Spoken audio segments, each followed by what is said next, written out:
En el corazón de la antigua Bujará, hace más de 1000 años, un niño inquieto descubrió un universo escondido entre pergaminos y manuscritos. Ese niño era Avicena, y desde entonces, la historia de la medicina, la filosofía y la ciencia ya no volvió a ser la misma. Cómo un joven autodidacta logró desafiar a los sabios de su tiempo y construir una obra que se convirtió en la brújula intelectual de Oriente y Occidente. Esta es la historia del niño de Bujará, el guardián de la biblioteca del mundo. Episodio 1. Avicena, Incina. El niño de Bujará y la biblioteca del mundo amanecía en la llanura de Transoxiana cuando la seda, la ciencia y el rumor de 1000 lenguas se cruzaban en Bujará. Bajo el estandarte de los samánidas, la ciudad respiraba tinta fresca y pergamino. Allí, en el año 980, nació un niño llamado Hussein ibn Abd Sn. Pronto lo conocerían como Avicena. Esta es la historia de cómo un adolescente abrió una biblioteca como quien empuja una puerta hacia el universo, y de cómo tuvo que huir para salvar lo aprendido. Bujará despierta con el martilleo de los copistas y el tintinear de cuencos de latón. Las caravanas traen especias de la India y astrolabios de latón de Nishapur. El aire es reseco, pero las palabras son río. En una casa de patio interior, un funcionario samánida, Ismail, el padre de Avicena, recibe a estudiosos que discuten sobre matemáticas, teología y filosofía griega. El niño escucha desde el umbral. Las velas dibujan sombras alargadas cuando oye por primera vez un nombre que lo perseguirá, Aristóteles. De día, la escuela coránica; de noche, el patio convertido en aula infinita. Avicena aprende el Corán, lógica, gramática, luego aritmética, música, geometría, astronomía. Cada pergamino que termina le despierta a otro. Su madre observa cómo el muchacho, de manos delgadas y ojos inquietos, parece no cansarse jamás. ¿Hasta dónde llega el mundo?, pregunta. Hasta donde lo alcance el juicio, responde un maestro. Avicena registra la frase como si fuera un mapa.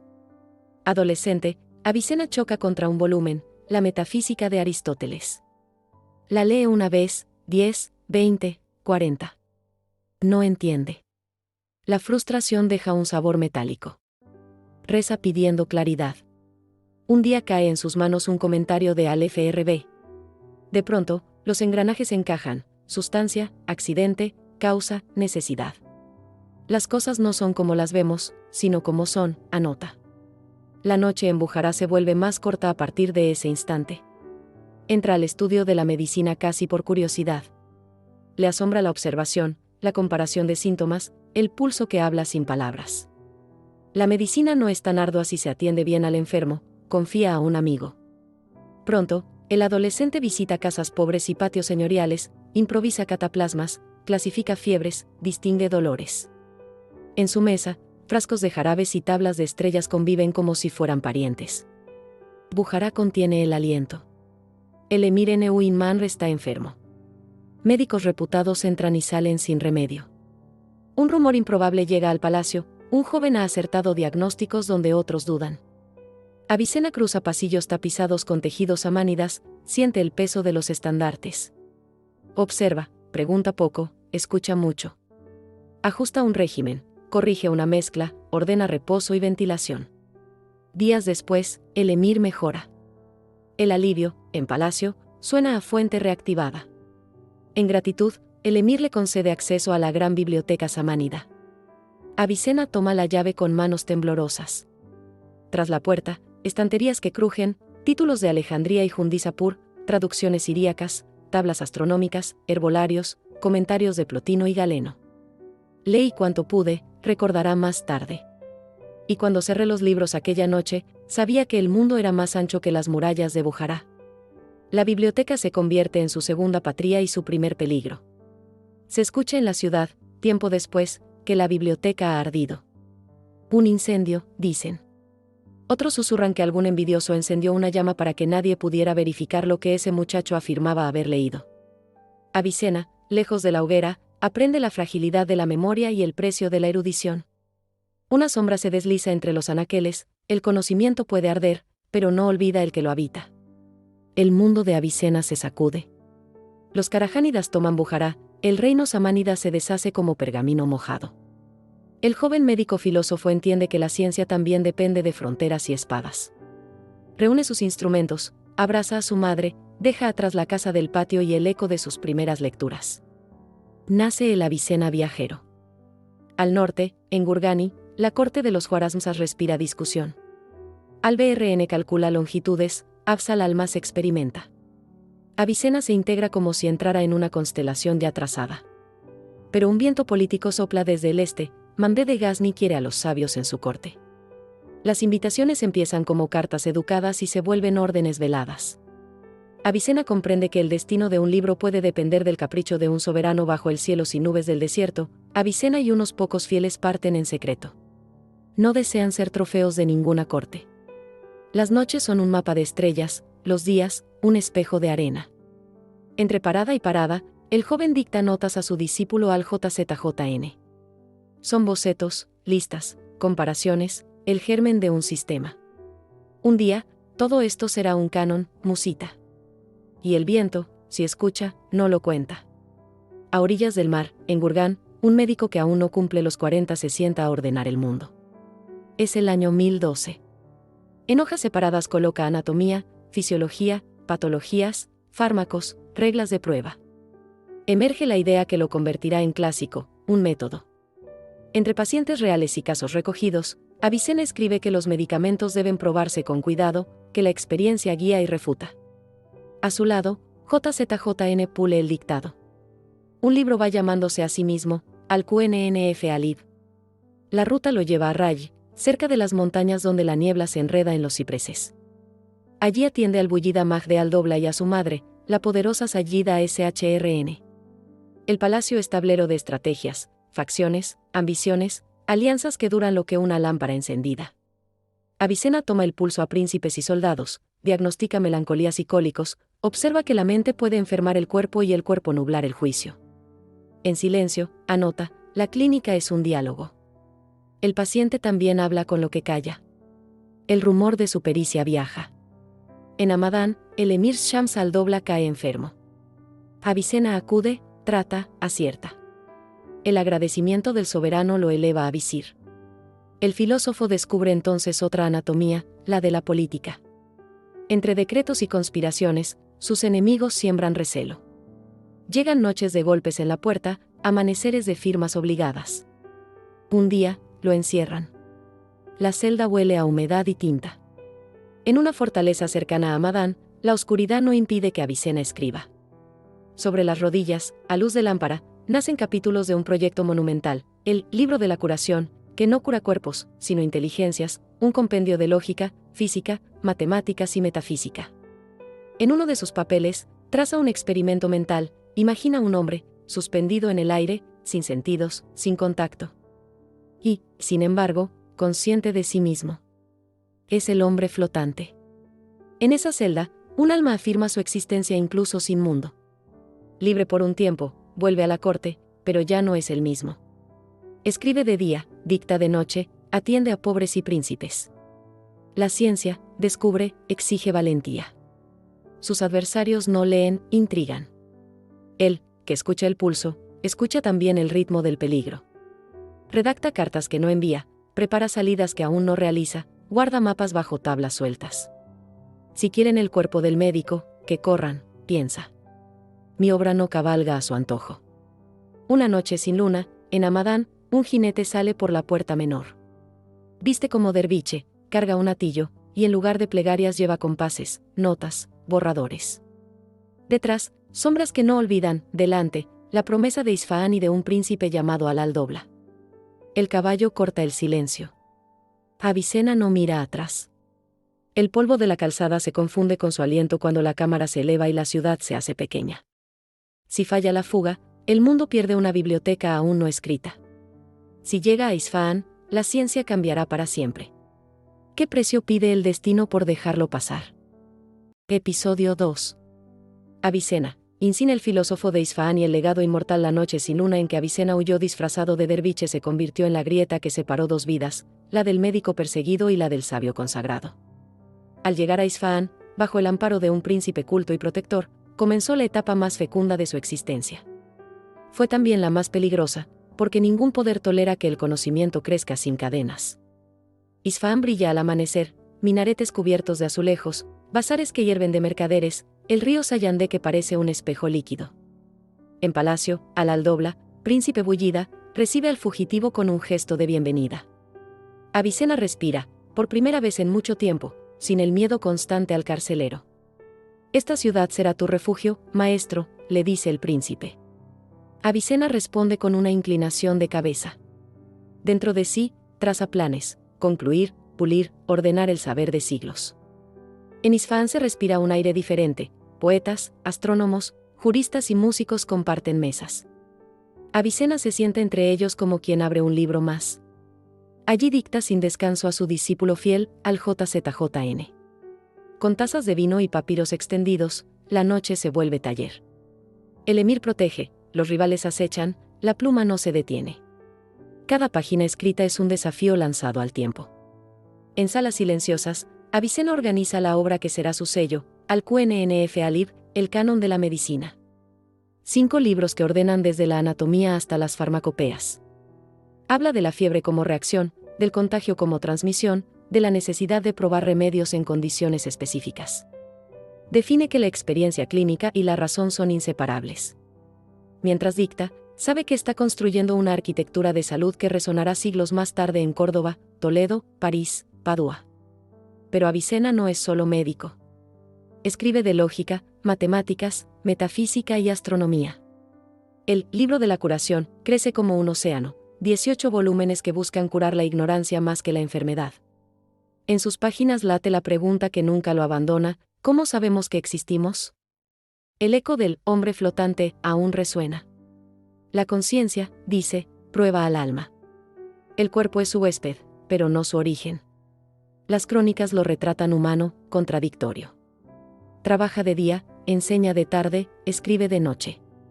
En banquetes canta, recita versos, bebe con desenfado. Sus enemigos lo tildan de hedonista, sus discípulos lo veneran como genio. Entre ambos extremos, Avicena ríe y anota, consciente de que el mito también se escribe en las sobremesas.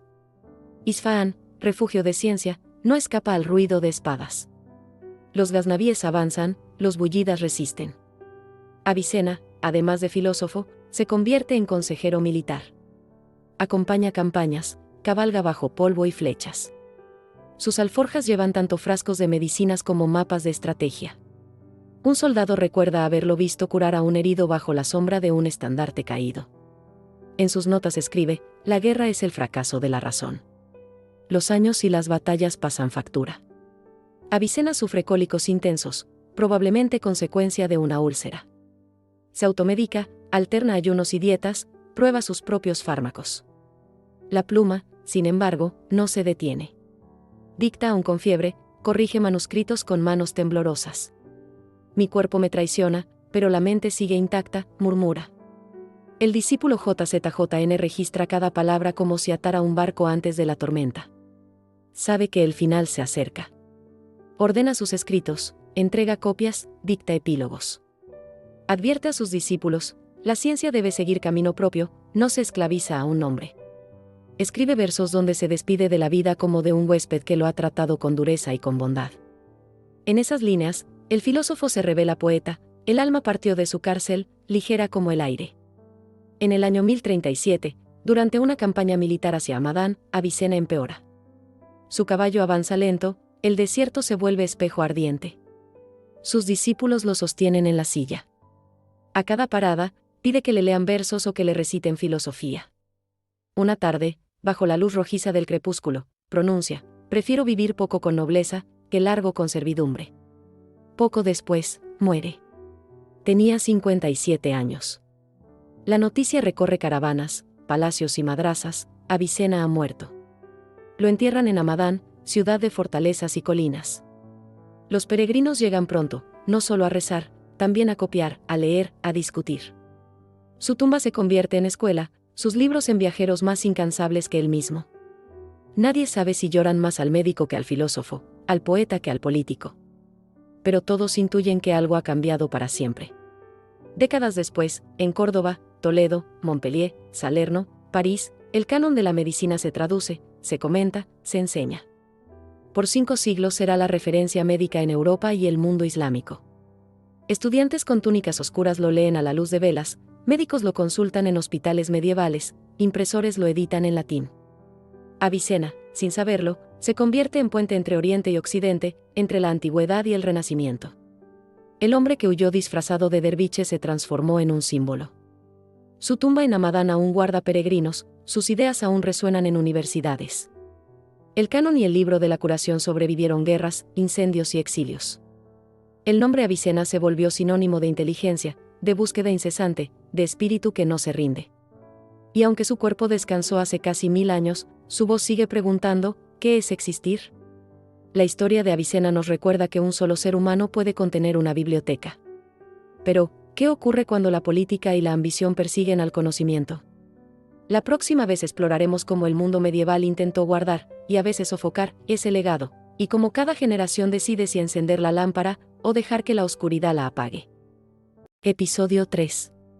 Avicena, incina el legado que cruzó continentes. Cuando Avicena murió en Hamadán en el año 1037, muchos pensaron que el mundo había perdido a un médico y filósofo insustituible. Pero la verdad es que su historia apenas comenzaba. Porque lo que Avicena dejó atrás no fueron solo palabras, sino puentes, entre lenguas, religiones, civilizaciones. Este episodio narra cómo sus libros cruzaron montañas, mares y siglos, para encender lámparas en lugares donde jamás puso un pie. Hamadán, desierto al amanecer. Peregrinos llegan en silencio a la tumba de Avicena. Algunos rezan, otros copian notas, otros discuten pasajes de sus obras. La tumba se convierte en academia improvisada. Entre el polvo y el incienso, una certeza, el cuerpo de Avicena está bajo tierra, pero su voz sigue dando clases. En caravanas que atraviesan Persia hacia Bagdad, mercaderes guardan entre sedas y especias unos paquetes más valiosos que el oro, copias manuscritas del canon. Cada volumen es una semilla. En Bagdad, los escribas multiplican páginas, en El Cairo, médicos lo comentan en hospitales, en Córdoba, los traductores lo esperan como si fuera un oráculo. Siglo XII. En Toledo, la ciudad de las tres culturas, un círculo de traductores trabaja bajo el mecenazgo de arzobispos y reyes cristianos. Entre ellos, Gerardo de Cremona, que vierte al latín el canon de Avicena. La escena es intensa, velas, diccionarios árabe-latín, voces que debaten cada término médico. Cuando termina, Europa recibe un libro que pronto será su Biblia médica. Montpellier, París, Padua. En aulas frías, estudiantes con túnicas negras abren el canon como quien abre un mapa de viaje.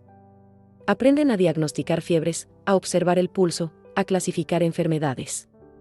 Los hospitales medievales empiezan a seguir protocolos inspirados en Avicena. Los pacientes, sin saberlo, se curan gracias a un médico muerto siglos antes, en tierras lejanas. Cuando la peste negra devasta Europa en el siglo XIV, muchos médicos consultan al canon buscando respuestas. Aunque Avicena no conoció la peste bubónica, sus observaciones sobre el contagio, la idea de que las enfermedades pueden transmitirse de persona a persona, inspiran cuarentenas y medidas de higiene. En salas repletas de enfermos, la voz del sabio persa resuena como advertencia y guía. No solo en medicina, también en filosofía Avicena encendió debates. Su visión del alma como sustancia independiente impactó a pensadores islámicos como Averroes, que lo criticó, y judíos como Maimónides, que lo estudió con atención. En la Europa cristiana, Tomás de Aquino debatió con sus ideas, a veces rechazándolas, a veces integrándolas. Las aulas de teología medieval se convirtieron en campos de batalla donde el fantasma de Avicena siempre estaba presente. A finales del siglo XV, con la invención de la imprenta, el canon de Avicena se convierte en uno de los primeros libros médicos impresos en Europa. La cámara recorre talleres en Venecia, donde prensas de madera estampan página tras página. Cada golpe de tinta multiplica su influencia. Ahora, ya no es un manuscrito escaso, sino un manual al alcance de cientos de estudiantes. Durante más de 500 años, el canon será el texto médico más estudiado del planeta.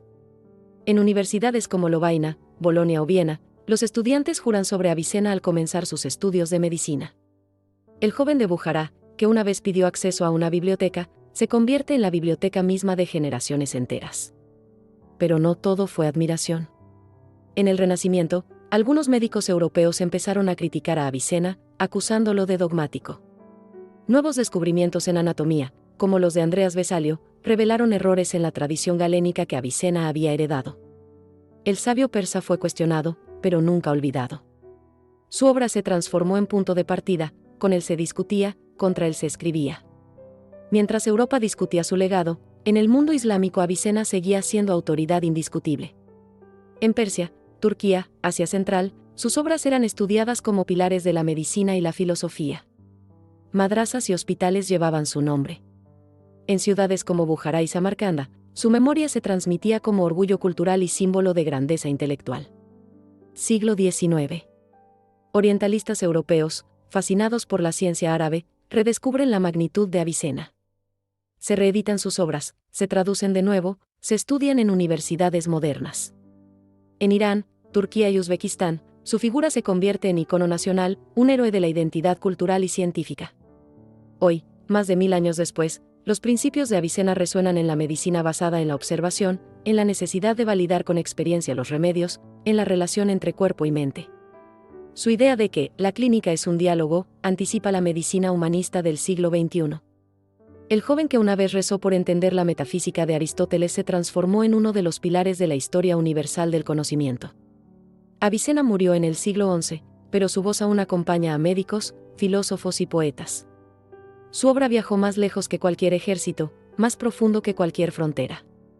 Pero en el camino de la historia, surgirán otros visionarios que, como él, desafiaron imperios y dogmas para cambiar la manera en que entendemos la vida y la salud. ¿Quién fue el próximo en tomar la antorcha? Episodio 4. Avicena, insigne el filósofo del alma y el misterio del hombre flotante. Avicena no solo fue médico. Fue también poeta, lógico, metafísico y soñador. Su curiosidad lo llevó a preguntarse por el alma, la existencia y el destino humano. En este episodio, descubriremos cómo el sabio persa se convirtió en un puente entre la razón y el misticismo, y cómo su pensamiento aún resuena en la filosofía y la espiritualidad de Oriente y Occidente. Volvamos a la fortaleza de Hamadán. En la oscuridad, Avicena dibuja palabras que parecen antorchas. Allí escribe sobre la lógica, la física, la metafísica. Es en ese encierro donde imagina su célebre experimento mental, el hombre flotante. Imagina un ser suspendido en el aire, sin ver, sin oír, sin tocar, sin sentir. Y aún así, ese ser sabe que existe. La conciencia, concluye Avicena, es prueba del alma. En esa celda húmeda, el sabio enciende un faro para la filosofía universal. Para Avicena, el alma es independiente del cuerpo. El cuerpo puede enfermar, decaer, morir. Pero el alma, esencia consciente, permanece. Esta visión lo enfrenta a corrientes más materialistas y provoca intensos debates en el mundo islámico. Sus enemigos lo acusan de ir más allá de lo permitido, sus discípulos lo veneran como guía de la mente y del espíritu. En Bagdad, Damasco y El Cairo, teólogos leen sus textos con recelo. Acusan a Avicena de racionalista, de querer medir lo divino con reglas de lógica. El gran teólogo Al-Ghazali lo señalará un siglo después como hereje en su obra La incoherencia de los filósofos. Pero lo paradójico es que al atacarlo, Al-Ghazali multiplica su fama. Las críticas convierten a Avicena en tema obligatorio de estudio, nadie puede ignorarlo. Aunque acusado de racionalista frío, Avicena también se acercó al misticismo sufí. En sus poemas habla del alma como un pájaro enjaulado, que ansía volver a su nido celestial. Su obra poética mezcla filosofía y espiritualidad, ciencia y símbolos. Para algunos sufíes, Avicena es un hermano que buscó la verdad con la lámpara de la razón, pero también con la música de la intuición. En su monumental Kitb al-Sif, el libro de la curación, Avicena abarca todas las ciencias conocidas, lógica, matemáticas, física, astronomía, música, biología y metafísica. No es un manual médico, sino una enciclopedia del conocimiento. En cada capítulo late la idea de que el universo es un organismo vivo, ordenado por leyes que la mente puede descubrir. Este libro será estudiado siglos después en universidades europeas junto al Canon, y muchos lo llamarán la enciclopedia aristotélica del Islam. En Isfahán, Avicena pasa noches mirando las estrellas. Usa astrolabios, calcula posiciones, escribe tratados de astronomía. Observa que los planetas siguen trayectorias que revelan armonía, aunque no logra desprenderse del modelo geocéntrico de su tiempo. Aún así, sus aportes inspiran a generaciones de astrónomos persas, y algunos de sus cálculos se utilizarán en observatorios siglos más tarde. Más allá de la ciencia, Avicena escribe versos en persa y en árabe. Habla del amor, de la fugacidad de la vida, del deseo del alma por regresar a lo divino. En uno de sus poemas, confiesa: descendí del mundo de la luz, y me atrapó la materia, pero mi esencia añora regresar a la eternidad. Ese Avicena íntimo, que ríe en banquetes y suspira en soledad, revela que incluso los gigantes del pensamiento sienten la nostalgia de lo eterno. Como visir, Avicena aprendió que la filosofía no vive aislada. Escribió sobre cómo gobernar con justicia, sobre el papel del conocimiento en el poder. Sus enemigos lo llamaron arrogante, sus seguidores, visionario. Para él, el sabio debía aconsejar al gobernante, aunque sabía que eso significaba caminar siempre al borde del peligro. Cuando sus textos llegaron a Europa, no solo médicos los estudiaron. Filósofos escolásticos se fascinaron con su idea de la esencia y la existencia, del alma y el intelecto. Tomás de Aquino debatió con Avicena, Duns Scoto y Alberto Magno lo citaron. Su pensamiento se mezcló con Aristóteles y con la teología cristiana, influyendo en la construcción de la filosofía medieval. Avicena fue amado y odiado, celebrado y condenado. Algunos lo veneraron como maestro universal, otros lo señalaron como hereje peligroso. Pero lo cierto es que nadie pudo ignorarlo. En él convivían el médico práctico y el filósofo visionario, el racionalista riguroso y el poeta místico. Esa contradicción es, quizá, lo que lo hace eterno. Más de 1000 años después, el hombre flotante sigue siendo citado en debates de filosofía de la mente y de neurociencia. Su visión del alma inspira tanto a teólogos como a psicólogos. Sus poemas siguen recitándose en Irán. Y su nombre, Avicena, se pronuncia en universidades, hospitales y escuelas, como símbolo del poder de pensar sin miedo. Avicena cerró los ojos en Hamadán, pero abrió puertas que siguen abiertas en cada rincón del mundo. Fue médico, filósofo, poeta, político y místico. Pero, sobre todo, fue un buscador incansable de la verdad. En el próximo capítulo, veremos cómo otros gigantes, desde la Córdoba califal hasta la Europa medieval, recogieron esa antorcha y la llevaron aún más lejos, en una carrera contra el olvido. Episodio 5. Título tentativo: Avicena después de Avicena, el médico eterno. Oscuridad. El sonido de una pluma rozando un pergamino. Una luz de vela ilumina las manos de un copista en una abadía europea, en el siglo XII. Su voz murmura: Canon Medicinae, Liber Primus, el canon de medicina, escrito más de un siglo atrás por Avicena, atraviesa fronteras. Lo que comenzó en Bujará ahora se copia en Toledo, en Montpellier, en Bolonia. Una cadena de manuscritos conecta al lejano Oriente Islámico con la Europa cristiana. Avicena sigue vivo, aunque sus huesos descansan en Hamadán. La cámara recorre las murallas de Toledo en la península ibérica. Allí, en el siglo XII, el arzobispo Raimundo impulsa la famosa escuela de traductores. Manuscritos árabes llegan desde Córdoba y Al-Ándalus. Entre ellos, el canon y el libro de la curación. Traductores como Gerardo de Cremona los vuelven latinos, palabra por palabra. La medicina aviceniana ya no es solo islámica, se convierte en patrimonio de toda la cristiandad. La cámara se adentra en una universidad medieval. Estudiantes con túnicas negras leen en voz alta, Avicenna Dixit. En Bolonia, en París, en Padua, en Montpellier, el canon es el manual obligatorio. Durante más de 5 siglos, cada médico en formación lo abre, lo memoriza, lo discute. El libro de Avicena es ahora el juramento silencioso que define lo que significa ser médico. Pero no todos aceptan sus enseñanzas sin crítica.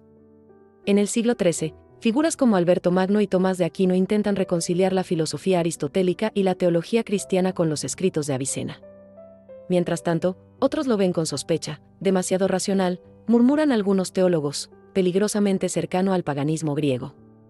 Su nombre se mezcla con debates sobre la fe, la razón y la ciencia. 1347. La peste negra arrasa Europa. Médicos desesperados buscan respuestas en el canon. Siguen sus recomendaciones sobre aire, agua, higiene. Y aunque no detiene la catástrofe, Avicena se convierte en símbolo de esperanza, un sabio que, siglos antes, había pensado en la prevención, en la importancia del entorno, en la salud pública. En las aulas medievales, el canon choca con la realidad del cuerpo humano. Cirujanos como Mondino de Luzzi empiezan a diseccionar cadáveres. Comparan lo que ven con lo que Avicena escribió. Algunas observaciones coinciden. Otras no. La medicina medieval entra en tensión, entre la autoridad de los libros y la crudeza de la experiencia. Los manuscritos muestran a Avicena no solo como médico, sino como filósofo. Sus reflexiones sobre el alma, el intelecto y Dios lo convierten en un autor discutido en universidades teológicas. Algunos lo llaman príncipe de los filósofos. Otros lo rechazan como hereje. Su nombre divide, pero nunca pasa desapercibido. Siglo XV. el Renacimiento europeo revaloriza a los clásicos. Mientras artistas como Leonardo dibujan cuerpos humanos con precisión milimétrica, los médicos aún abren el canon. El libro de Avicena es ya un puente, conecta la herencia griega, la sabiduría islámica y la pasión renacentista por el conocimiento. Pero la ciencia cambia. En el siglo XVI, Andrés Vesalio publica De Humani Corporis Fabrica. Con dibujos anatómicos basados en disecciones reales, desafía las palabras de Galeno y, en consecuencia, las de Avicena. Por primera vez en siglos, el canon deja de ser el árbitro absoluto de la medicina. Pero incluso cuando se lo contradice, su presencia es inevitable, nadie puede avanzar sin antes pasar por él. La cámara se eleva. Vemos bibliotecas renacentistas, monasterios, universidades, todas con un ejemplar del canon. 5 siglos después de su muerte, Avicena sigue en la boca de todos los médicos. Sus palabras cruzaron desiertos, mares, lenguas y religiones. Pero ahora, un nuevo capítulo comienza, el mundo moderno empieza a cuestionar las autoridades del pasado. ¿Sobrevivirá Avicena a esta revolución del saber? Avicena había vencido a la muerte, pero ahora debía enfrentarse a un nuevo enemigo, la modernidad. Episodio 6. Título: Avicena bajo juicio, entre la tradición y la ciencia. Con la invención de la imprenta, el eco de Avicena se multiplicó como nunca antes. Sus palabras, escritas en árabe siglos atrás, viajaban ahora en páginas impresas que circulaban por universidades de Padua, Bolonia, París y Lovaina. Pero en este nuevo mundo de descubrimientos, su autoridad estaba a punto de ser cuestionada. Frente a la disección directa, el canon parecía anticuado. Vesalio criticaba a Galeno, y con ello también se debilitaban las certezas transmitidas por Avicena. El cuerpo humano, abierto en las mesas de disección, desmentía lo que los libros habían sostenido durante siglos. Pero no todos aceptaron esta ruptura. En muchas universidades, maestros escolásticos defendían que los experimentos modernos solo confirmaban lo que Avicena había previsto. Para ellos, el persa seguía siendo una brújula fiable en medio de un océano de dudas. Durante las pestes, los médicos recurrían a las recetas de Avicena, el vinagre, las hierbas aromáticas, los regímenes dietéticos. Aunque se buscaban nuevas explicaciones, en la urgencia del sufrimiento humano, sus métodos seguían siendo un refugio. La revolución científica puso en tela de juicio no solo la medicina, sino toda la visión del cosmos. El método experimental desplazaba la lógica aristotélica que tanto había nutrido la obra de Avicena. El choque era inevitable, observación contra autoridad. En el siglo XVI, Paracelso rompió lanzas contra Galeno y Avicena. Los llamó maestros de papel, incapaces de curar realmente a los enfermos. Propuso una medicina química, basada en minerales y procesos alquímicos. La figura de Avicena se convirtió, para algunos, en símbolo de un pasado que debía superarse. Mientras en Europa su autoridad se erosionaba, en el mundo islámico Avicena seguía siendo central. Allí, sus escritos eran estudiados no solo por médicos, sino por filósofos y teólogos que encontraban en él una síntesis entre razón, ciencia y fe. Avicena ya no era unánime. Para algunos, era el príncipe de los médicos. Para otros, un obstáculo que debía ser derribado. El choque entre tradición y modernidad lo convirtió en campo de batalla intelectual. Muchos médicos vivieron en esa tensión, ¿debían dejar atrás a Avicena o encontrar en él un puente hacia lo nuevo? La respuesta nunca fue sencilla. La medicina no se mueve solo con ideas, se mueve con vidas humanas en juego. A pesar de las críticas, su obra resistió siglos. Pero la gran pregunta aún flotaba: ¿podría Avicena sobrevivir a la era de la ciencia experimental? ¿O, quizá, sería recordado para siempre como un fantasma del pasado? La respuesta se daría en los siglos siguientes. Episodio 7. Título: La caída y el resurgir de Avicena.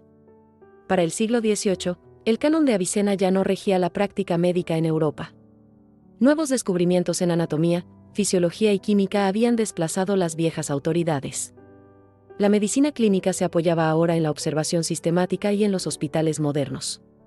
La Revolución Clínica Francesa, con figuras como Bichat y Laennec, impulsó una medicina basada en correlaciones entre síntomas y lesiones. El método experimental, apoyado en microscopios y laboratorios, dejaba poco espacio para los textos medievales. Pero Avicena no desapareció. Su nombre seguía presente en los salones ilustrados. Ya no como médico práctico, sino como pensador. los filósofos de la Ilustración lo reconocían como puente entre el mundo árabe y el europeo, como símbolo del saber universal. Con el auge del orientalismo, los estudiosos europeos volvieron a mirar hacia el mundo islámico. Avicena fue revalorizado como figura cultural, médico, filósofo, metafísico. Nuevas traducciones revelaban matices que habían pasado inadvertidos en las versiones latinas. Mientras en Europa Avicena era un recuerdo erudito, en las madrasas y hospitales del mundo islámico seguía vivo. Allí, sus enseñanzas continuaban formando médicos, y su filosofía alimentaba debates sobre la relación entre razón y fe. El siglo XIX consolidó una paradoja: en la práctica médica, Avicena había quedado atrás. Pero en el terreno cultural, histórico y filosófico, su figura renacía como testimonio de la grandeza intelectual del Islam medieval. El legado de Avicena parecía haber llegado a su ocaso. Pero en realidad, estaba germinando de otra manera, ya no como manual clínico, sino como símbolo de un puente entre civilizaciones. Su voz aguardaba ser redescubierta en el siglo XX, bajo nuevas miradas. Episodio 8. Título: El Renacimiento contemporáneo de Avicena. El siglo XX comenzó con una nueva oleada de estudios. Orientalistas y filólogos redescubrieron la obra de Avicena, reeditando manuscritos y comparando traducciones. El canon dejó de ser un simple recuerdo para convertirse en objeto de análisis crítico, pieza central en la historia de la medicina y de la filosofía. En Persia, su tierra natal, Avicena se convirtió en símbolo de identidad. En Irán, Afganistán y otros países del mundo islámico, fue exaltado como genio universal, ejemplo de la capacidad intelectual de Oriente y puente con Occidente. La filosofía contemporánea también lo recuperó. Sus reflexiones sobre el ser y la existencia influyeron en debates modernos sobre metafísica y fenomenología. Avicena volvía a dialogar, siglos después, con los pensadores de la modernidad. Aunque la medicina actual se sostiene en bases científicas muy distintas, muchas intuiciones de Avicena, el enfoque integral del cuerpo y la mente, la importancia de la prevención, el equilibrio entre ambiente y salud, resuenan aún hoy como principios vigentes. En muchas facultades del mundo islámico, el canon todavía se estudia, no como manual práctico, sino como legado histórico y cultural. Para los futuros médicos, Avicena no es solo un sabio del pasado, es un recordatorio de que la ciencia es herencia compartida. El reconocimiento global llegó con fuerza. En el año 2003, la UNESCO declaró a Avicena Patrimonio de la Humanidad. Su figura trascendió fronteras y credos, no era ya solo un médico islámico, sino un sabio universal. Avicena también renació en la cultura popular. Se escribieron novelas sobre su vida, documentales sobre su obra y hasta películas que lo representaban como el médico que cruzó civilizaciones. Su nombre, que había sido eco de bibliotecas silenciosas, se volvió voz viva para millones. En pleno siglo XXI, Avicena es estudiado en universidades de todo el planeta. Su legado ya no es una autoridad médica, sino una lección sobre el poder del conocimiento compartido. Fue un puente en su tiempo, y sigue siéndolo hoy. Avicena dejó el mundo en el año 1037, creyendo que su obra seguiría viva. No imaginaba hasta qué punto. Sus palabras atravesaron imperios, resistieron el olvido y hoy nos recuerdan algo esencial: que la búsqueda del saber nunca termina. Episodio 9. Título: Avicena frente al futuro, dilemas eternos de la medicina y la ciencia. Avicena ya no está, pero su voz sigue resonando. En cada reflexión sobre la vida, la salud, el alma o el destino humano, su eco se levanta como un faro. La pregunta que él formuló: ¿qué significa curar?, aún guía a médicos y filósofos.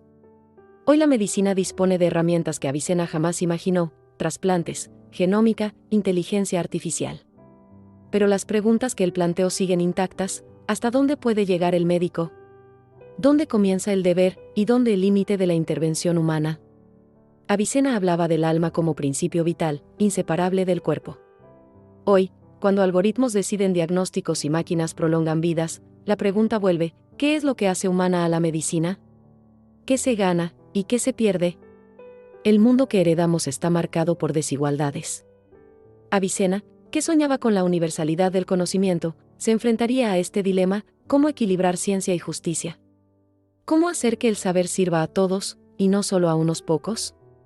Para Avicena, un médico debía ser también filósofo, alguien capaz de ver al paciente como un ser completo, cuerpo y espíritu, individuo y sociedad. En un tiempo donde la especialización fragmenta el conocimiento, su mensaje resuena como advertencia: curar no es solo reparar órganos, es comprender al ser humano. Avicena creía que el conocimiento era un viaje infinito, un ascenso constante hacia la verdad. Hoy seguimos ese camino en dos direcciones, lo infinitamente grande y lo infinitamente pequeño. Pero aún sentimos lo mismo que él, la fascinación y el vértigo de no saberlo todo. Su legado no está en los detalles médicos que el tiempo superó, sino en su capacidad de unir mundos, Oriente y Occidente, ciencia y filosofía, cuerpo y alma. Avicena es puente, y los puentes no envejecen, solo cambian los viajeros que los cruzan. Quizá lo más sorprendente es que, 1000 años después, sus preguntas siguen siendo nuestras. Cuando la medicina cura un cuerpo pero olvida el alma, cuando la tecnología avanza más rápido que la ética, Avicena nos recuerda que el conocimiento sin sabiduría es un arma de doble filo. Avicena no pertenece solo al pasado. Está en cada decisión médica, en cada dilema ético, en cada búsqueda de sentido. Y mientras el mundo se prepara para un futuro dominado por la biotecnología y la inteligencia artificial, la pregunta late con más fuerza que nunca: ¿qué diría Avicena si pudiera ver el mañana? Episodio final. Título: Avicena, la brújula eterna. Todo comenzó aquí, en una tierra que parecía lejana, y, sin embargo, desde ella surgió un pensamiento que alcanzó al mundo entero. Avicena fue viajero de dos mundos, el de la ciencia y el del espíritu. Sus pasos cruzaron siglos, idiomas y fronteras, hasta llegar a nosotros. Fue médico, filósofo, astrónomo y poeta.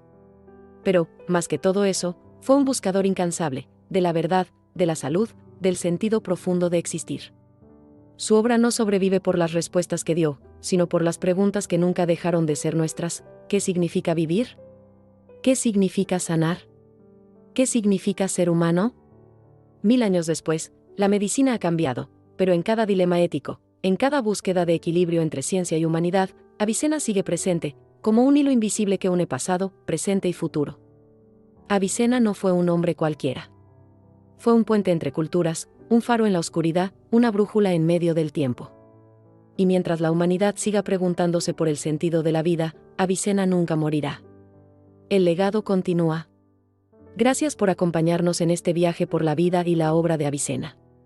Si te gustó este video, compártelo con alguien que ame la ciencia, dale like y suscríbete. Y recuerda, la información es poder, y la salud, lo más valioso que tenemos.